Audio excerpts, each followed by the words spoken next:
Hi, I'm Maggie Gunderson with Fairewinds Associates, and I'm here this afternoon, Thursday, May 26, 2011, to do an intro to Arnie's presentation before the NRC Advisory Committee on Reactor Safeguards.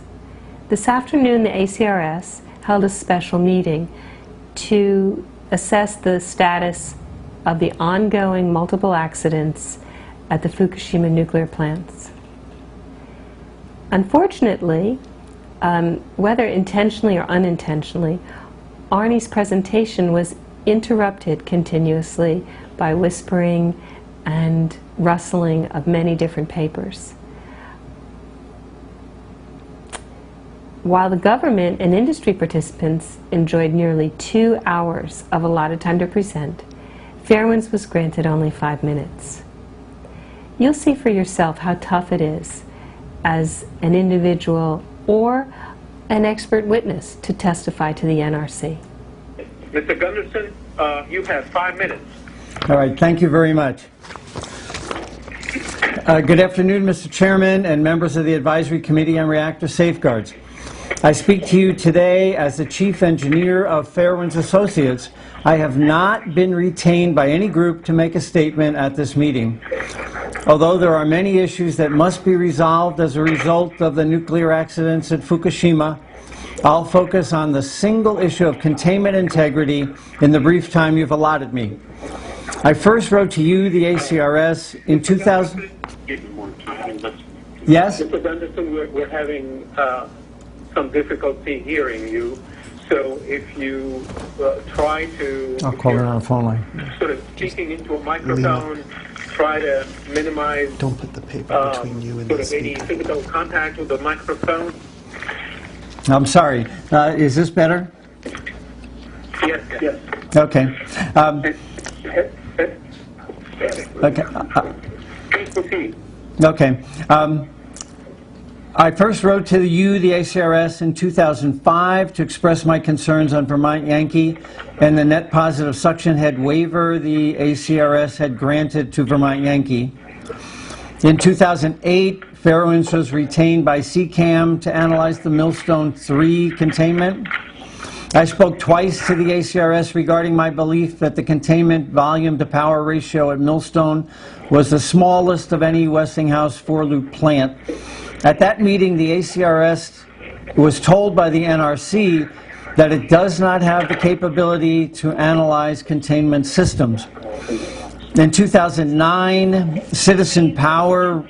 I interrupt. I think people either in the room or on the line that need to mute their lines or to stop making noise next to the phone, because I don't think that the static is coming from the production. If there are other people on the line, if you would please mute your microphones on your end so that we can hear Mr. Gunderson clearly. Thank you very much. Mr. Gunderson, please proceed. Thank you, Mr. Chairman. Did you hear what I had said already, or should I start again? Yes. No, we have heard up to this point, so please proceed. Okay, thank you, Mr. Chairman. In 2009, Citizens Power retained Fairewinds to analyze a hole found in Beaver Valley containment. My analysis was also provided to the ACRS. In 2010, I met with you as a candidate for an opening on the ACRS. Then we discussed net positive suction head and its relation to containment integrity. I noted that the Browns Ferry units had not been allowed the NPSH credit, but the ACRS granted that credit to Vermont Yankee 5 years earlier. It was illogical that the people of Alabama have more accident protection than the people of Vermont. In 2010, at the AP 1000 Oversight Group, Fairewinds was retained, and in April, Fairewinds provided to you a report detailing a long history of containment failures around the country. In 2010, John Runkle and I met with you for an hour and a half to delineate my concerns regarding doubts of the containment integrity of the AP 1000 design. In December, I wrote to you again, notifying you of a significant amount of additional information about containment failures and flaws. Each time I have contacted you, the containment integrity data had been rebuffed and ignored. The accidents at Fukushima have confirmed my belief that the leakage of a nuclear containment cannot be based upon the assumption of a leak rate of 0, as used by the NRC staff.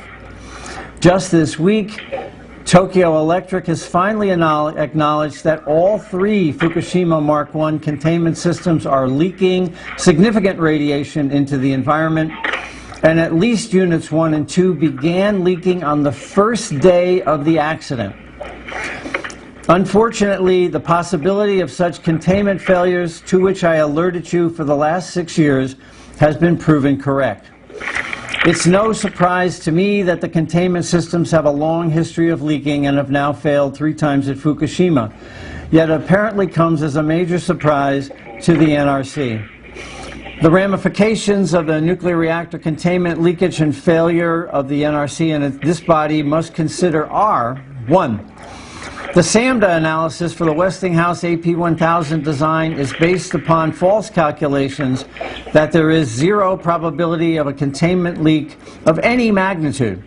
The historical record prior to Fukushima proved this assumption false, and the Fukushima containment failures require the AP1000 design be reanalyzed and retrofitted with charcoal filters on top of the shield building. Pardon me, Arnie? Yes?